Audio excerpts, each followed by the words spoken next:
कधीच नाही चुकणार तुमचे फेवरेट टीव्ही शोज झी5 सोबत, तेही एकदम फ्री। आता या पोरींसाठी खायला काय काय करून काय काय नको असं झालंय बघ अक्षरशः। अक्का, आपल्याला जी माणसं पाहिजेत ती घरात असल्यावर घर कसं भरल्यासारखं वाटतंय है ना? खरं आहे ग, घर भरल्यासारखं वाटतंय आणि मन स्वार्थी बी होतंय। का हो अक्का, असं का म्हणताय? म्हणजे बघ की, उगाचच मनात असा विचार येतो, सूर्या हा असा कायमचा हितच राहायला आला तर किती बरं होईल नाही? बाई अक्का, आता काय कायमचं तुमच्या भाच्याला घर जावई बनवून घ्यायचं प्लॅन आहे का काय तुमचा? तुझं बी काहीतरीच असतंय मालन।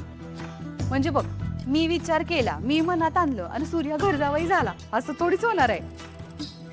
पण खरं सांगू का, दुसरा कोणी असता की नाही तर हे सगळं पैसा अडका बघून केव्हाच चिकटला असता या घराला।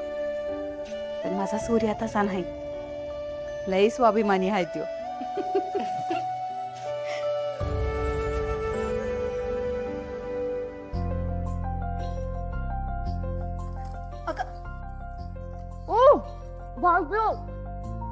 अगं गरम आहे ते, ह्या पोरीची सवय काय बदलायची नाही बघ।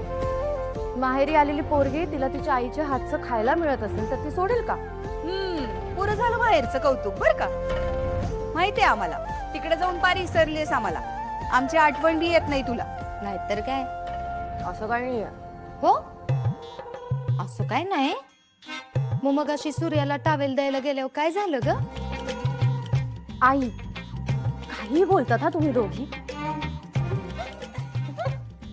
अक्का लाजली बघा की कशी, मग काय। तुळजा, मला जरा बोलायचं तुझ्याशी। हो आलेच, जा बाई। नवऱ्याला बोलायचंय तुझ्याशी।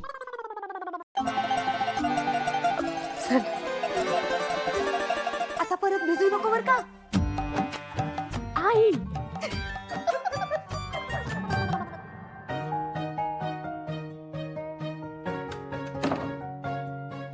अरे वा, रोमॅन्टिक होण्याच्या बाबतीत चांगलीच प्रगती दिसते आमच्या नवरोबाची। काय सूर्यकांतराव, बायकोची एवढी ओढ? पण एवढी ओढ चांगली नाही हा। काय गरज होती दुकान सोडून यायची? मी तर तुझीच आहे ना, कुठे पळून चालले? तुळजा, मला ज्या गोष्टीची भ्या वाटत होती ना तेच व्हायला लागले बघ। सूर्या, अरे काय झालंय? अगं, दुकानात गावातली माणसं आली होती, हा. ती म्हणत होती अहो डॅडी सासरा आहे त्याचा, त्याला राग येणारच की। आणि आता तर घर जावाय झालंय, मग त्यांची बाजू घेणारच की। सूर्या, अरे ते मस्करीत बोलत असते आणि तू त्याचा आधीपासून विचार डोक्यात ठेवला असल्याने कदाचित त्यांचं बोलणं तुला गंभीर वाटलं असेल आणि कोणी असं सहज काहीतरी बोलून गेलं म्हणून तू काय खरोखरचं घर जावई झालास का रे? ज्यात काही तथ्य नाहीये ना, अशा गोष्टी ऐकायच्या आणि सोडून द्यायच्या असतात। आणि तसंही सूर्य, 2-4 दिवसांचीच तर गोष्ट आहे, मग नंतर तर जाणारच आहोत ना आपण आपल्या घरी। "वय, पण हे सगळं सूर्या, लोक काहीही बोलतात, तू नको लक्ष देऊस त्यांच्याकडे। वारे आमचे स्वाभिमानी जावई बापू। आम्हाला वाटलं होतं अगदी तसंच होते। आता याच्या दुकऱ्यांना सर आम्ही पाय देणार आणि आम्हाला पाहिजे ते करून घेणार।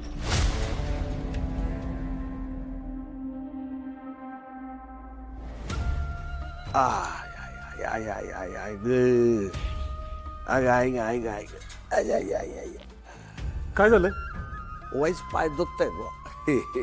थांबा, मी चेपून देतो। हा वय वय वय, बरं वाटतंय? हा बरं वाटलं, बरं वाटलं, बरं वाटलं। हा सावकाश बाबा, सावकाश। अरे काय झालं? अपघात झाला, डोक्याला मार लागलाय, 2-3 टाके पडले। असा कसा मार लागला? आम्हाला उशीर होतं, जातो आम्ही. सूर्या मी आलेच, तू हो पुढे रिक्षात सामान ठेव. ये लगेच. चल.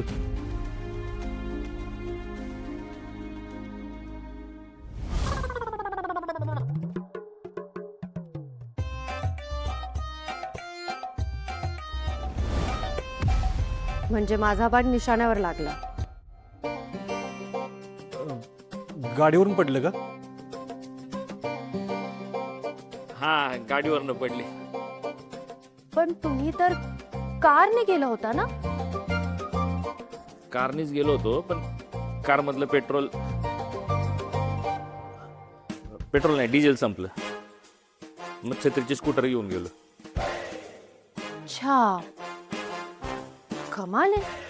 छत्री काकांना एवढं लागलं आणि तुला काहीच कसं झालं नाही? अगं मग चांगलंच आहे की, पाहुण्यांचा जीव वाचला ते. नाहीतर काय. ओ चिरंजीव, घेऊन जा छत्रीला, घेऊन जा, आराम करू द्या आता. हो हो, जा घेऊन.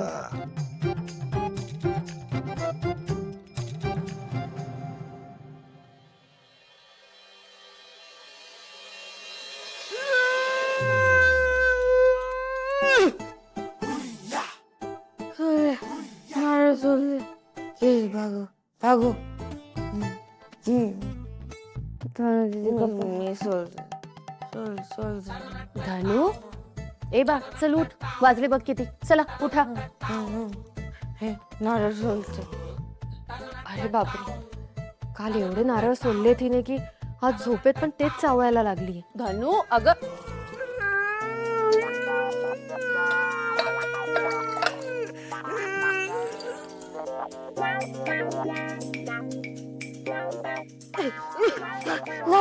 झालं नारळ सोडून. डॅडी आले.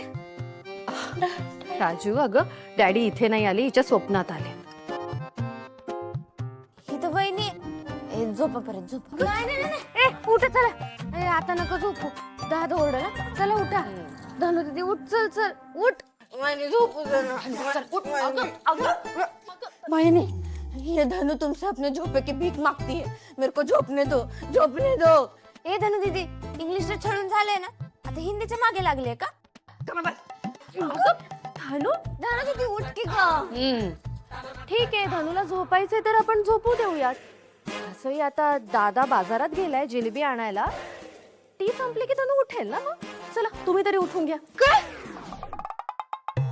जिलेबी खरं?